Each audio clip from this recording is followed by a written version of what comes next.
నిన్నటి ఎపిసోడ్ ఏమో sports car, ఇవాళ ఎపిసోడ్ ఏమో టీవీఎస్ 50. ఎలా అవుతుంది? ఆబ్వియస్లీ అలాగే అవుతుంది. ఎందుకంటే ఉన్న కంటెంట్ అంతా నిన్ననే అయిపోతాయి. ఇవాళ ప్రత్యేకంగా మనకు చూపెట్టడానికి ఏమీ ఉండదు కాబట్టి, గల్లాలు పట్టుకొని కొట్టుకునే కంటెంట్ ప్రతిరోజు ఉండదు కాబట్టి, ఒకరోజు గల్లాలు పట్టుకునే కంటెంట్ ఉంటే ఇంకో రోజు అలా హక్ చేసుకునే కంటెంట్, ఏడ్చే కంటెంట్, ఎమోషనల్ అయ్యే కంటెంట్, ఇలా లక్ష రకాలుగా ఉంటుందన్నమాట. సో ఎమోషనల్ కంటెంట్ ఈ కంటెంట్కి యాక్చువల్లీ కీర్తి స్టోరీ నాకు బాగా గుర్తొస్తుంది. అందరికీ లిటరల్గా చూసినప్పుడు ఎంతమందికి కన్నీళ్ళు గారాయి తెలుసా కదా. ఎంత ఎమోషనల్ బ్యాక్గ్రౌండ్, అసలు ఏంట్రా బాబు ఇంత ఇంత ఘోరంగా నా దేవుడే ఆడుకున్నాడేంటి ఈ అమ్మాయితోనే, అంత ఘోరంగా అన్ని దెబ్బ మీద దెబ్బ. అసలు ఒక మనిషికి ఎమోషనల్ బ్యాక్గ్రౌండ్ ఉంటే అంత ఘోరమైన బ్యాక్గ్రౌండ్ అన్నట్టుగా అనిపించింది. సో కీర్తి చూసాక ఇదంతా నాకు పెద్దగా ఎక్కలేదు. మీకు ఎంతమందికి ఎక్కింది? కీర్తితో కంపేర్ చేసుకోండి. కోర్స్ ప్రతి ఒక్కరి లైఫ్లో ప్రతి ఒక్కరి ఎమోషన్ని మనం తక్కువ చేయలేం, కానీ కంపారిటివ్లీ చూసుకుంటే ఒక రివ్యూవర్గా అదా ఇదా అనే పోలికలు మాకు బాగా అలవాటు కాబట్టి అలా అనిపిస్తుంది. బట్ జనరల్ ఆడియన్స్కి డెఫినెట్లీ ప్రతి ఒక్కరి ఎమోషన్కి మనం వాల్యూ ఇవ్వాల్సిందే. ఎందుకంటే ఎవరి ఎమోషన్ వాళ్ళకే గొప్ప కాబట్టి. అండ్ ఎందుకంటే ఎవరి లైఫ్ వాళ్ళది పర్సనల్, ఎవరి వే ఆఫ్ లివింగ్ అనేది వాళ్ళకే తెలుసు. పక్కనోడు కమెంట్ చేసినంత మాత్రం అది ఎక్కువ అవ్వదు తక్కువ అవ్వదు, అది నేను చెప్పేసి. అండ్ తర్వాత చూసుకుంటే నిఖిల్ ప్రేరణకి చెప్తున్నాడు, ప్రేరణ నిన్న సంచాలక చేసింది కదా, ఇప్పుడు సంచాలక అన్నప్పుడు నీ డెసిషన్స్ నువ్వు తీసుకోవాలి కదా, అస్తమానం మీ టీం వాళ్ళు వచ్చి నిన్ను ఇన్ఫ్లుయెన్స్ చేయడమే అయిపోతుంది అక్కడ అన్నట్టు. అంటే ప్రేరణ ఏంటంటే బేసిక్గా ఆమె తీసుకునే డెసిషన్స్ అందరికీ అలాగే అనిపించాయి. ఇన్ఫ్యాక్ట్ నైనిక టీం వాళ్ళు వాళ్ళ టీమ్మేట్స్కి ముందుకొచ్చి సపోర్టింగ్ చేయటం అనేది జరగలేదు. దానివల్ల నైనిక టీంలో ఉన్న వాళ్ళందరూ హర్ట్ అయ్యారు. అదే యష్మి టీం వాళ్ళు అంత బాగా సపోర్ట్ చేసి సంచాలకుతో ఆర్గ్యూ చేస్తుంటే, వాళ్ళ మాటని నెగ్గించుకుంటుంటే నైనిక మాత్రం అసలు రావట్లేదేంట్రా బాబు, మనకి ఎలాంటి చీఫ్ దొరికింది అన్నట్టుగా అందరికీ డిసప్పాయింటింగ్ అయితే ఉంది. బట్ అది యష్మియా నైనిక అనేది పక్కన పెడితే, ప్రేరణ అలా ఇంకొకరి మాటలకి ఇన్ఫ్లుయెన్స్ అవ్వకూడదు కదా. తను సంచాలక్ అన్నప్పుడు తను ఏం చెబితే అదే ఫైనల్. తను ఈస్ట్ వెస్ట్ అన్నదా, వెస్ట్ నార్త్ అన్నదా, నార్త్ సౌత్ అన్నదా, ఏం జరిగినా సరే ఆమె అది తప్పైనా సరే ఆమె చెబితే అది ఫైనల్, అలాగే ఉండాలి. ఇన్ఫ్యాక్ట్ మొన్న యష్మి తీసుకుంది కదా, ఆ 250 గ్రామ్స్ది మనకంటే 290 గ్రామ్స్ చేసినప్పుడు అదే 290 చేయడం ఏంటి, అది దగ్గరలో తీసుకోవాలని ఏం లేదు, 250 నువ్వు తేవాల్సిందే కాబట్టి నేను అది రిజెక్ట్ చేస్తున్నా అన్నట్టుగా చెప్పేసింది. అది చాలా స్టూపిడ్ డెసిషన్ అని అందరికీ తెలుసు.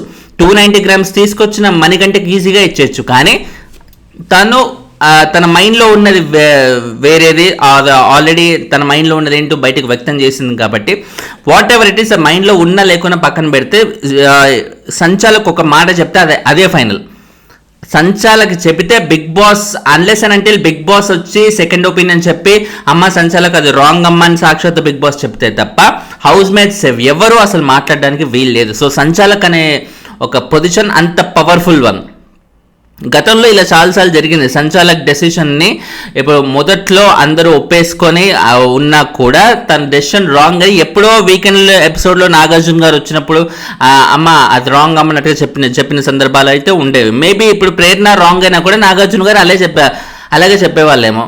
అంతేగాని ఇప్పుడు టాస్క్ జరుగుతున్న టైంలోనే ఒకరు చెప్పింది విని ఇంకోరు చెప్పింది వినకుండా కంప్లీట్గా కన్ఫ్యూజ్డ్ డెసిషన్స్లో సెకండ్ ఒపీనియన్ లాగా లేకపోతే బెనిఫిట్ ఆఫ్ డౌట్ అని రకరకాలుగా పేర్లు పెట్టి ఓవరాల్గా తనకున్న పొజిషన్ని కంప్లీట్గా నిర్వీర్యం చేసినట్టుగా క్లియర్గా తెలుస్తుంది. ఎందుకంటే ప్రేరణ నుంచి ఎవరు ఇలా ఎక్స్పెక్ట్ చేయరు. ప్రేరణ ఒక చాలా క్లారిటీ ఉన్న అమ్మాయి, క్లారిటీ ఆఫ్ థాట్తో చాలా బాగా మాట్లాడుతుంది అని అందరూ అనుకునే ఒక ట్యాగ్ ఉన్న అమ్మాయి ఇలా చేయడం అనేది డెఫినెట్లీ అందరికీ డిసప్పాయింటింగ్గానే ఉంటుంది. సో తర్వాత వచ్చేసరికి ఇప్పుడు నిఖిల్ టీం వాళ్ళు అందరికంటే ఎక్కువ సాధించారు కాబట్టి ప్రైజ్ మనీలో 2,45,000 వాళ్ళే కాంట్రిబ్యూట్ చేయగలిగారు. సో ఆ 2,45,000 కంప్లీట్గా దీంట్లోకి వెళ్ళిపోయింది అనమాట. సో ఇప్పుడు 2,45,000 వీళ్ళు కాంట్రిబ్యూట్ చేయగలిగారు కాబట్టి ఇంతకుముందు 3 lakhs ప్లస్ ఇప్పుడు 245. సో ఇప్పుడు వీకెండ్లో నాగార్జున గారు వచ్చేసి వీక్ మొత్తం పర్ఫార్మెన్స్ని బట్టి ఇప్పుడు 245 అనేది కేవలం నిఖిల్ వాళ్ళు ఆడిన టాస్క్ని బట్టి మాత్రమే 245 ఆడింది. వీకెండ్లో నాగార్జున గారు వచ్చినప్పుడు త్రూ అవుట్ వీక్ పర్ఫార్మెన్స్కి ఇంకేమైనా యాడ్ చేస్తారా? డెఫినెట్లీ యాడ్ చేస్తారని అనుకుంటున్నా. ఎంత యాడ్ చేస్తారు, ఎంత మైనస్లు చేస్తారు, వీళ్ళు బ్రేక్ చేసిన రూల్స్కి కానీ చేసిన అతికి కానీ అనేది చూడటానికి చూడడానికి ఇంట్రెస్టింగ్గా ఉంటుంది అనమాట. ఎందుకంటే ఆల్రెడీ యాడ్ అయిన అమౌంట్కి ఎంత చేస్తారు అని. దాని తర్వాత విష్ణు, సీత వీళ్ళందరూ పృథ్వీతో చెప్తున్నారు, ఒరే నువ్వెంత స్ట్రాంగో అటు నిఖిల్ కూడా అంతే స్ట్రాంగ్ కదా. సో నిఖిల్ అంత స్ట్రాంగ్ కాబట్టి ఆయన మంచిగా ఆడగలిగాడు, మంచిగా గెలవగలిగాడు. బట్ నువ్వెందుకు గెలవలేకపోయావు? నువ్వు కూడా అంత స్ట్రాంగ్ అయ్యి ఫిజికల్గా కూడా ఫిట్ ఉన్నాక బేసిక్గా నీకు ఆ కోపం కానీ అగ్రెసివ్ నేచర్ కానీ ఎక్కువ ఉంది కాబట్టి నీకు అదే దెబ్బతీస్తుంది అన్నట్టుగా అయితే చెప్పారు. నిజానికి అది చాలా నిజం. పృథ్వీ చాలా ఫిజికల్గా చాలా ఫిట్గా ఉన్నాడు. ఇలాంటి బలానికి సంబంధించిన టాస్కులు చాలా బాగా ఆడగలడు, తను ప్రూవ్ చేసుకోగలడు. కానీ ఒకటే తను వన్ మేజర్ మైనస్ ఏంటంటే పృథ్వీ యష్మి టీంలో ఉండడం. యష్మి ఏం చెబితే అది గుడ్డిగా వెళ్ళి ఒరే ఆ మనిషిని వెళ్ళి కథ తీసుకొని నరకురా అంటే నరకనా ఓకే అన్నట్టుగా వెళ్ళిపోవడం. ఈ మనిషిని వెళ్ళి చాచిపెట్టి కొట్టనా ఓకే అన్నట్టుగా వెళ్ళడం. ఒరే ఓకే ఓకే ఓకే అంటారా, అవతల మొత్తం పరిస్థితులు గందరగోళం అయిపోతున్నాయి. వేరే టీమ్స్ వాళ్ళు నెగిటివ్ అవుతున్నారు, నెగిటివిటీ పెంచుకుంటున్నారు మన మీద అనేది ఎవరు గ్రహించట్లే. అటు యష్మికి అంతు చిక్కట్లేదు, ఇటు పృథ్వీకి అంతు చిక్కట్లేదు. వాళ్ళు చేసే అకృత్యాల వల్ల ఎంత నెగిటివిటీ వాళ్ళు సంపాదించుకుంటున్నారు అని. అఫ్కోర్స్ నాగార్జున గారు వచ్చినప్పుడు నాకు తెలిసి చెప్పరనే అనుకుంటున్నాను. ఎందుకంటే వీళ్ళకి ఇంత నెగిటివిటీ వస్తేనే టీఆర్పీ కూడా వస్తుంది కాబట్టి యష్మికి మ్యాక్సిమం ఏదో బంతిపూలు వేసినట్టు లైట్గా చెప్తారేమో తప్పితే ఎక్కువ అయితే చెప్పరనే అనుకుంటున్నాను. ఎందుకంటే లాస్ట్ వీక్ సోనియాని మనం చూసాం కదా, ఫస్ట్ వీక్లో రచ్చరచ్చ అయిపోయినా కూడా నాగార్జున గారు పాజిటివిటీతోనే ఉన్నారు తప్ప ఆమె పూర్తిగా పూల వర్షం కురిపించారే తప్ప ఎక్కడ జాగ్రత్తలు చెప్పిన సందర్భాలు అయితే లేదు. అండ్ సో అలా మేబీ ఇప్పుడు యష్మికి మరీ ఓవర్ డోస్ అయిపోయింది కాబట్టి, ఫస్ట్ వీక్ సోనియా కంటే కూడా ఓవర్ డోస్ యష్మిది ఇప్పుడు అయిపోయింది కాబట్టి మేబీ లైట్గా చెప్పొచ్చు, కానీ పెద్దగా చెప్పే అవకాశాలు అయితే లేనట్టుగా మనం తెలుసుకోవచ్చు. ఎందుకంటే కంటెంట్ ఈస్ కింగ్ కదా, ఇక్కడ ఇలాంటి కంటెంట్ వస్తేనే కదా టీఆర్పీ వచ్చేది. టీఆర్పీ వచ్చే కంటెంట్ బిగ్ బాస్ వాళ్ళు ఎందుకు వదులుకుంటారు అది. అండ్ తర్వాత నిఖిల్ అండ్ సోనియా వాళ్ళిద్దరు పక్క పక్కన కూర్చుంటే సోనియా అక్కడి నుంచి లేచి వెళ్తుంటే ఒరే ఏమైందిరా ఇక్కడే కూర్చో అన్నట్టుగా అంటుంది. సో ఇప్పుడు ఎప్పుడైతే సోనియా నిఖిల్కి దూరంగా ఉండాలని వాళ్ళు డిసైడ్ అయినరో అప్పుడే నిఖిల్ యాక్టివ్ అయ్యి ఫస్ట్ 3-4 days నిఖిల్లో ఏ ఫైర్ అయితే చూసామో, ఏ డామినేటింగ్ నేచర్ కైండ్ ఆఫ్ ఇది చూసామో, మళ్ళీ అది బ్యాక్ వచ్చి బ్యాక్ టు బ్యాక్ టాస్క్లని విన్ అయ్యి ఈరోజు 2,45,000 తన టీం నుంచి ఇవ్వగలిగాడు, కాంట్రిబ్యూట్ చేయగలిగాడు ప్రైజ్ మనీ నుంచి. ఇప్పుడు మళ్ళీ సోనియాతో బాండింగ్ ఉండి వాళ్ళిద్దరు పక్క పక్కన కూర్చొని అంత ఎమోషనల్గా మాట్లాడుతూ ఉంటే నిఖిల్ మళ్ళీ డౌన్ అయ్యే ఛాన్స్ లేదంటారా? డౌట్ లేకుండా మళ్ళీ అదే అవుతుంది. నిఖిల్ జర్నీ బిగ్ బాస్లో ఎలా ఉందంటే ఇలా ఉంది, మళ్ళీ ఇలా ఉంది, మళ్ళీ ఇలా ఉంది, మళ్ళీ ఇలా ఉంది, ముందుకు వెనక్కి ఎందుకు ముందుకు వెనక్కి అలాగే ఒక్కొక్క అడుగు మెల్లగా వేసుకోవచ్చుగా. ఒకేసారి బాహుబలి లేదా ఒకేసారి ఏదో చిన్న టీవీ సీరియల్, ఒకేసారి మళ్ళీ ఇంకో RRR, మళ్ళీ ఇంకో ఒకేసారి ఒక చిన్న నాటకం, ఏదో ఒకటి ఇలాగా పీక్స్ లేకపోతే ఎక్స్ట్రీమ్స్, పీక్స్ లేదా డౌన్ఫాల్స్ ఏదైనా సరే ఎక్స్ట్రీమ్ లెవెల్లో ఉంటున్నాయి నిఖిల్వి. సో ఇప్పుడు సోనియాతో మళ్ళీ ఇదంతా రిలేషన్ అయితే మళ్ళీ అది ఆయన గేమ్ని కంప్లీట్గా పాడు చేసే అవకాశమే ఉందన్నమాట. సో అన్నెసరీ ఎందుకు వాళ్ళ కన్నులో వీళ్ళ కన్నులో పడడం అనే ఉద్దేశంతో సోనియా బేసిక్గా కూర్చోడానికి మా బాండింగ్ పెంచుకోవడానికి అయితే ఇష్టపడట్లే. అన్నెసరీ దానివల్ల ఒక కంటెంట్ జనరేట్ అవుతుంది, ఒక రాంగ్ మెసేజ్ ఇచ్చినట్టుగా అవుతుంది అని.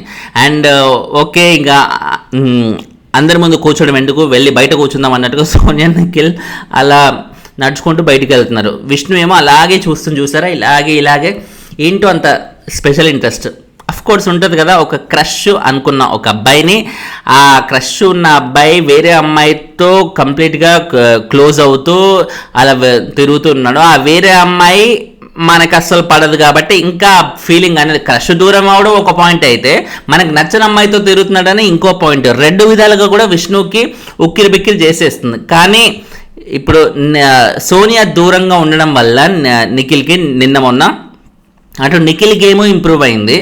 అండ్ విష్ణుప్రియ కూడా యాక్చువల్లీ టాస్కులు విన్ అయి తను కూడా ఏదన్నా మాట్లాడాలనుకుంటూ పాయింట్ గట్టిగా చెప్పగలిగి ఇవన్నీ చెప్పింది. ఇప్పుడు సాక్స్ టాస్క్లో తను ఆర్గ్యూ చేసిన విధానం ఇంప్రెసివ్గా ఉంది. అంతకుముందు పూల్ టాస్క్లో తన టాస్క్ గెలిచింది, అది కూడా సోనియా మీద గెలిచింది. ఇలాంటి ఎన్నో ఆస్పెక్ట్స్ ఉన్నాయి. సో ఒక్క సోనియా సైలెంట్ ఉండడం వల్ల హౌస్లో చాలామంది యాక్టివ్ అయ్యారు. ఆల్రెడీ నేను దీని మీద స్పెషల్ అనాలిసిస్ కూడా చేశాను, నా ప్రీవియస్ వీడియో చూడండి. సోనియా సైలెంట్ ఉండడం వల్ల నిఖిల్, యష్మి, పృథ్వీ విష్ణుప్రియ, వీళ్ళ నలుగురి గేమ్ అనేది ఎక్స్ట్రీమ్స్ లెవెల్లోకి మంచిగా ముందుకు రాగల, ఎలా వచ్చారు ఏంటి అనే డీటెయిల్డ్ అనాలిసిస్, స్పెషల్ అనాలిసిస్ రూపంలో ఆ వీడియోలో అయితే చెప్పాను. చాలా ఇంట్రెస్ట్గా ఉంటుంది, ఆ వీడియో అయితే చూడండి, మిస్ అవ్వకండి ఈ వీడియో చూసేసాక. అండ్ తర్వాత ఇక్కడ సోనియా శేఖర్ భాష గురించి చెప్తుంది. మామూలుగా ఏంటంటే నిన్న వీళ్ళకి లొల్లంతా జరుగుతుంటే అదే ప్రేరణ విషయంలో, ప్రేరణ సంచాలక డెసిషన్ రూపంలో బెనిఫిట్ ఆఫ్ డౌట్ అనే పాయింట్ తీసింది శేఖర్ భాషనే అంట.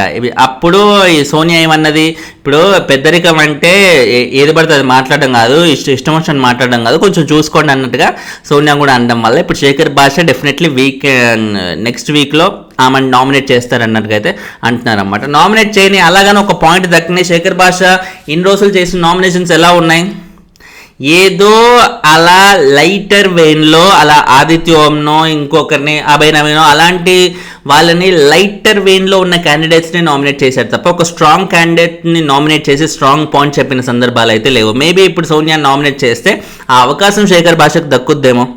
కానీ ఇన్ని రోజులు తనకి ఏంటంటే ఫ్యామిలీ ఇష్యూ, తన వైఫ్ ప్రెగ్నెంట్ ఉండడం వల్ల తనకు కొంచెం ఎమోషనల్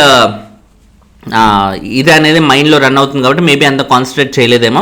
ఇప్పటి నుంచి ఒకసారి గుడ్ న్యూస్ వచ్చేసాక, అమ్మాయి అబ్బాయి పుట్టేశాక డెఫినెట్లీ తన మైండ్ ఫ్రీ అయ్యి ఇంకా కొంచెం బెటర్గా తన గేమ్ని ఆడే అవకాశాలు ఉన్నట్టుగా నాకు అర్థమవుతుంది. అసలు ఈ టైంలో తను బిగ్ బాస్కి రావడానికి ఒప్పుకోవడమే చాలా పెద్ద ఇదని చెప్పాలి.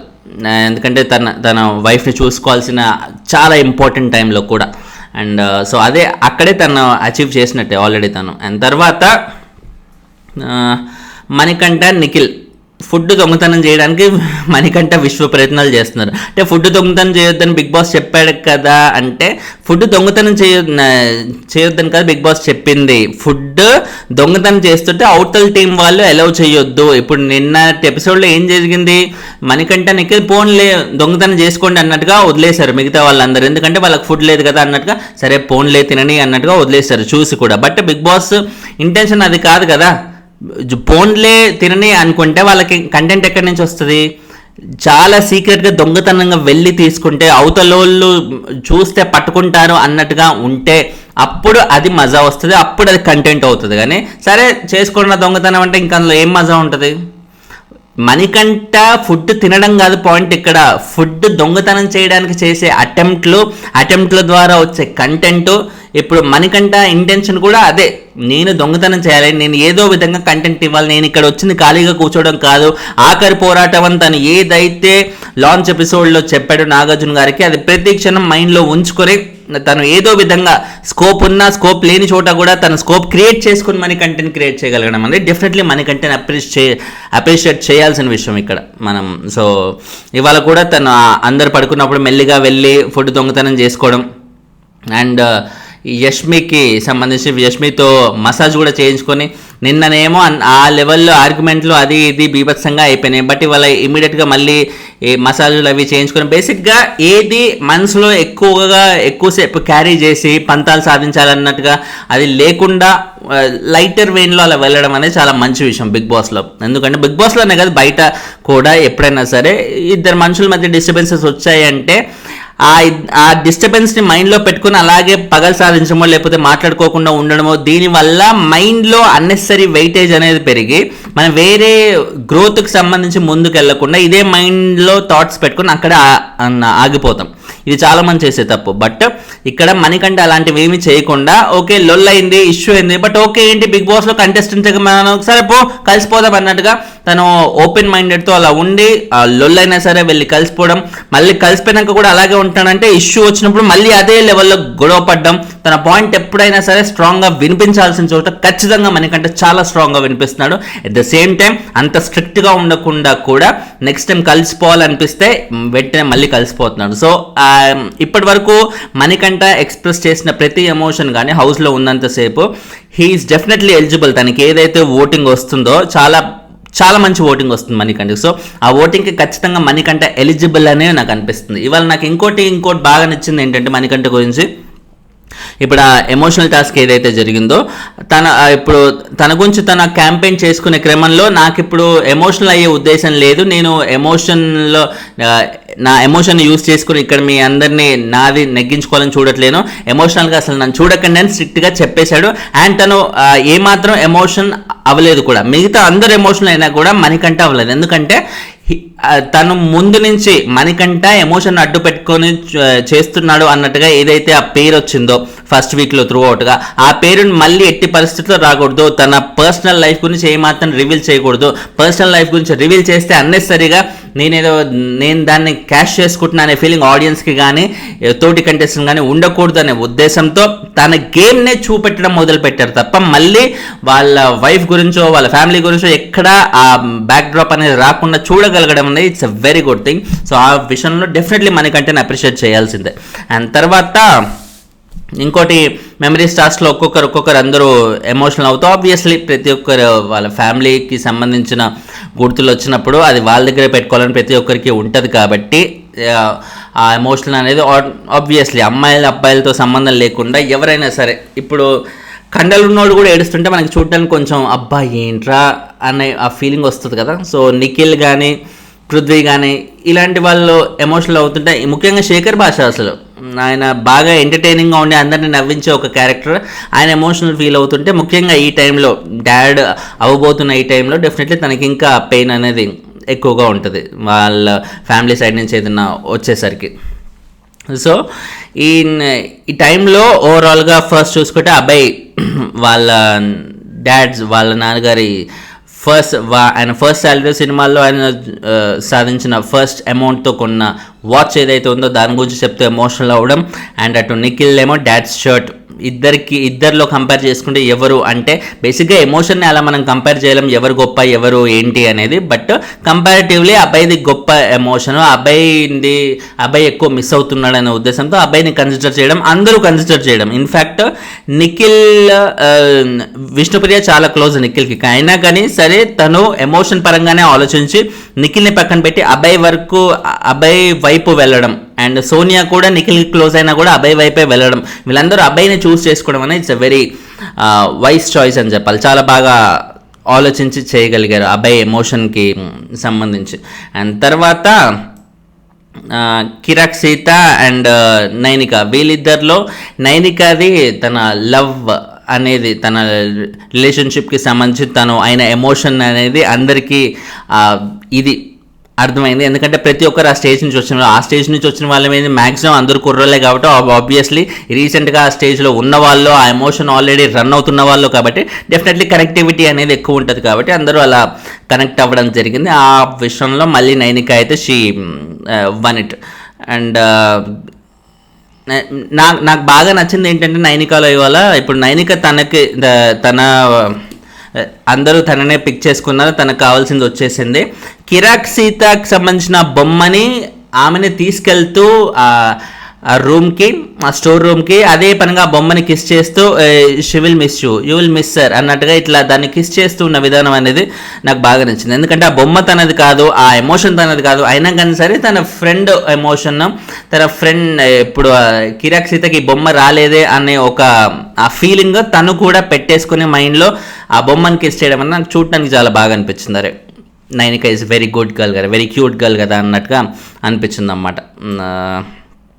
అంటే ఫిజికల్ బ్యూటీ కాకుండా ఒక మనిషి మెంటల్ బ్యూటీ అనేది బయటపడినప్పుడు కొంచెం అది దాని గురించి రియాక్ట్ అవ్వడానికి, ఫీల్ అవ్వడానికి కూడా బాగుంటుంది. సో నైనిక గురించి ఇప్పటి వరకు ఫీల్ అవ్వడానికి ఆడియన్స్కి దొరికిన ఎమోషన్ ఏముంది, జస్ట్ టాస్కుల్లో ఇరగదీస్తుంది అన్నట్టుగా ఫస్ట్ వీక్లో మనకు అనిపించింది. తర్వాత నైనిక మనకి ఎక్కడా కనబడలేదు.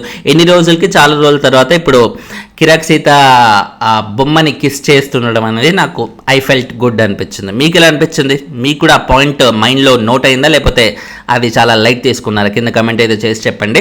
అండ్ తర్వాత సోనియా అండ్ నిఖిల్. సోనియా మళ్ళీ తన పర్సనల్ లైఫ్ గురించి ఆమె గుర్తు చేసుకుంటూ ఇవన్నీ వస్తున్నాయి కాబట్టి పర్సనల్ లైఫ్ గురించి తను ఊహించుకుంటూ మళ్ళీ అక్కడ ఎమోషనల్ అవుతూ ఉందన్నమాట. సో తన పర్సనల్ లైఫ్లో ఒకరు ఉన్నా కూడా ఇక్కడ ఆ ఎమోషన్ అనేది తను అవుతూ నిఖిల్తో అవుతున్న ఈ బాండింగ్ ఏమన్నా అన్నెసరీ డిస్టర్బెన్సెస్ వస్తాయా అన్నట్టుగా తన మైండ్లో ఉన్న ఫీలింగ్. నిఖిల్ కూడా ఏంటంటే కొంచెం ఒక కైండ్ ఆఫ్ ఎంబారసింగ్ అని కనిపించాడు ఆ సిచ్యువేషన్లో.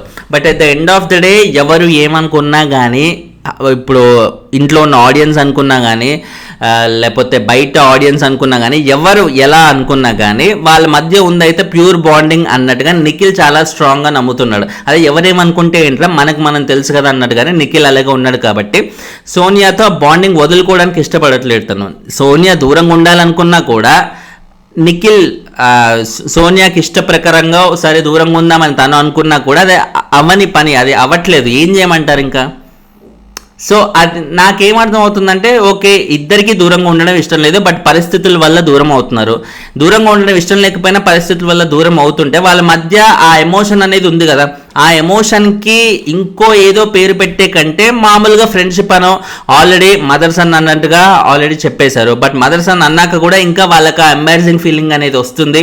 అందరూ ఏదో కమెంట్లు వేసుకుంటున్నారు అన్నప్పుడు కంప్లీట్లీ ఫ్రెండ్షిప్ అన్నట్టు ఓవర్ లౌడ్గా డిక్లేర్ చేసి అలా ఉంటే అయిపోతుంది. ఎందుకంటే సోనియాకి వాళ్ళ పార్ట్నర్ మీద నమ్మకం ఉంది, వాళ్ళ రిలేషన్ అర్థం చేసుకుంటారు అని అనుకున్నప్పుడు, అండ్ నిఖిల్ వల్ల డెఫినెట్లీ అలాంటి డిస్టర్బెన్స్ అనేవి ఏవి రావు అనే కాన్ఫిడెన్స్ తనకు ఉన్నప్పుడు ఇంకేముంది, అది ఆ రిలేషన్ కంటిన్యూ చేసినా పెద్ద ఫరక్ అయితే పడదు అని నేను అనుకుంటున్నా. బట్ సోనియా వల్ల డెఫినెట్లీ నిఖిల్ గేమ్ అనేది కంప్లీట్గా డౌన్ అవుతున్న మాట అయితే వాస్తవం. అది ఎవరు ఒప్పుకున్నా ఒప్పుకోకపోయినా నిఖిల్ నుంచి ఆడియన్స్ ఎక్స్పెక్ట్ చేసేది సోనియాతో బాండింగ్ కాదు, ఆటలో ఒక ఫైర్ లాగా ఎక్స్పెక్ట్ చేస్తున్నారు. ఇప్పుడు నిఖిల్ నుంచి ఎక్స్పెక్ట్ చేసేది బాహుబలి ప్రభాస్ని, చక్రంలో ప్రభాస్ని కాదు. సోనియాతో ఉంటే నిఖిల్ చక్రంలో ప్రభాస్ అవుతున్నాడు. ఫ్యాన్స్కి కావాల్సింది బాహుబలి ప్రభాస్, ఏ సాహో ప్రభాస్, ఆ కైండ్ ఆఫ్ ఫియర్స్ఫుల్, ఆ కైండ్ ఆఫ్ ఏమంటారో ఆ హీరో లెవెల్ ప్రభాస్ని కోరుకుంటున్నారు. సో అది సోనియాతో ఉంటే డెఫినెట్లీ అవ్వదు. బట్ ఓన్లీ నిఖిల్ గురించి ఆలోచిస్తే సోనియాతో ఉండడం కరెక్ట్ అనుకోవాలి. బట్ నిఖిల్ ఫ్యాన్స్ ఓట్ వేయాలంటే నిఖిల్ సోనియాకి దూరంగా ఉండాలి. ఈ రెండిట్లో ఆయన ఏది చూస్ చేసుకుంటాడు అనేది ముందు మనం చూడాలి. అండ్ తర్వాత నబీల్ అండ్ పృథ్వీ వీళ్ళిద్దరి మధ్య చూసుకుంటే ఫోటో ఫ్రేమ్ అనేది డాడ్స్ ఫోటో ఫ్రేమ్. ఇక్కడ పృథ్వీకి ఏంటంటే అసలు ముందు నుంచి ఆ ఉన్న ఫోటోనే ఏకైక ఫోటో అంట, one and only photo. Oh my god, అది ఎంత బాధ అనిపిస్తుంది. అలా వన్ అండ్ ఓన్లీ ఫోటో ఇప్పుడు తన దగ్గర ఉంటే, అలాగే ఉంటే మేబీ తను ఎమోషనల్గా కొంచెం బాగా ఫిట్ అయ్యి బాగా ఆడే ఛాన్స్ ఉంటుందేమో. ఇప్పుడు ఇలాంటి ఎమోషనల్ బాండింగ్ అనేది, ఎమోషనల్ ఏమంటారు సపోర్ట్ అనేది ఎలాంటి కంటెస్టెంట్స్కి అవసరం? అబ్బాయిల్లో లిటరల్లీ ఎమోషనల్గా చాలా వీక్ ఉన్న కంటెస్టెంట్స్కి. ఇప్పుడు నాకు తెలిసి ఇప్పుడు ఉన్న అబ్బాయిల్లో ఎవరు అలా ఉన్నారు?